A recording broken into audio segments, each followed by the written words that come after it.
Everyone, it's Lisa here. Now, I'm on my balcony at the moment, so I'm not down in my office because it's not quite as I need it to be just yet. So I'll do that next week.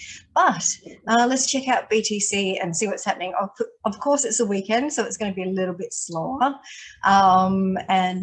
This is the bullish chart that we've had for quite some time that you guys have seen on Twitter. Let's sort of zoom back into that and see where we're going. So if we have a look at the daily, we can see that this is our bullish pattern and looks like a flag. So potentially we've got one more wave down before we do head up. We've got this channel happening, which we do have a leading diagonal count on this. So I just want to be clear, leading diagonal is a specific Elliott wave pattern that basically takes us higher. So it begins and it ends in the same region. So we're kind of at that point at the moment. So if we zoom in and have a look at this chart, so we're going to go down to the 4 hour on this just so we can have a better look. We can see that in this channel, we're almost on a diagonal support and also channel support. So that region is a cross support. Now we normally get a bounce on a cross support. So it's 37,900-ish, thereabouts. So if that region does break down, our block order region is about sort of between 28 and 29, which would be the lower low. I don't think at this point we're going that far down. We seem to be completed this wave, but that is a potential scenario. I think it will be, it doesn't look like it's going to be a quick drop. It's going to be one of those slow bleeds. So yeah, but we are going to get quite a strong bounce in this region, I would say. So that's about 37. That's if we don't hold higher. Currently we're holding higher and it's kind of bouncing in that region. So when we have a look at the RSI in this region, we do have support. So a breakdown below this will take us to that lower support on the channel. And yeah, so that's kind of where we're at with BTC. So if we have a look at, this is the monthly chart, we do have support. This is the 21 EMA. So we can see 21 EMA on that. No. So everything wants to sort of make changes at the moment. So yeah, so this is the 21 EMA and we're currently bouncing on that region. We want to hold that region, but if we do come down, that channel support is 34 in that. So that's going to be our next support. So if the 37,900 region breaks on that other channel that I just showed you, 34 is the next channel below that, and then our block order region is between 29 and 28. So, you know, that could be quite a big sort of capitulation wick as it be. We haven't had one of those for a while, so that might just be the reset that we need. If so, watch out for your alts and make sure you have stop losses.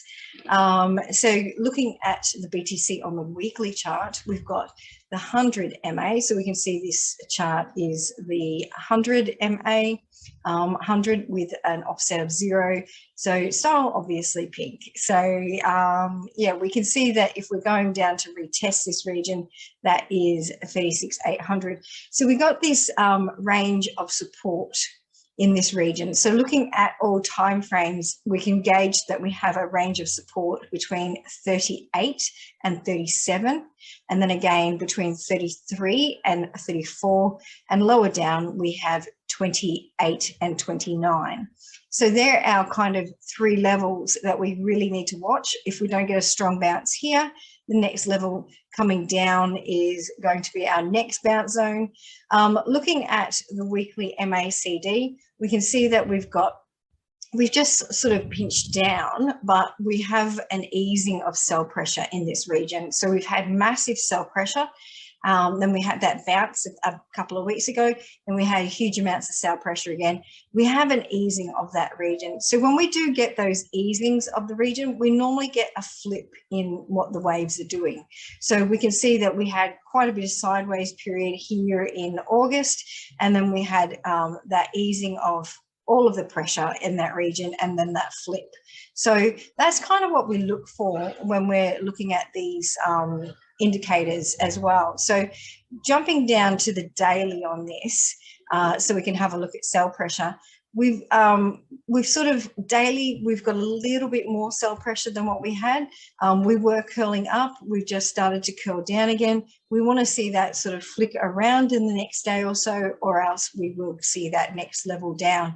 So that's kind of what you're looking at for BTC. So you need to look at one step at a time and not have these crazy, predictions that I do see on Twitter. So trading isn't about being right or wrong. It's about looking at the probabilities and then trading to that probability. So I mainly trade in spot. So I'm trading the bounces. I do get a lot of people saying, why don't I trade both ways? Well, basically because it's very easy to get liquidated. And obviously getting started in crypto is a lot of new people. So we don't want that to happen. So, and you make just as much profits normally in those regions that you do.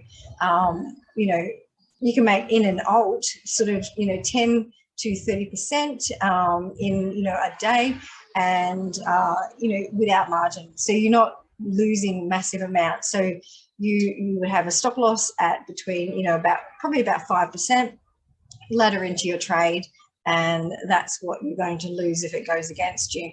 So if you were in margin, say you were in a 10 times margin, you would lose 10 times that amount. So you don't want to be doing that, especially in these choppy regions.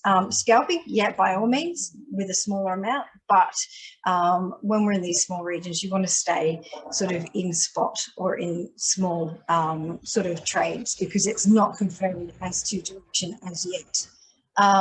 So we can see we do have an easing of the sell pressure. On the daily, we do need to watch that over the next day or so.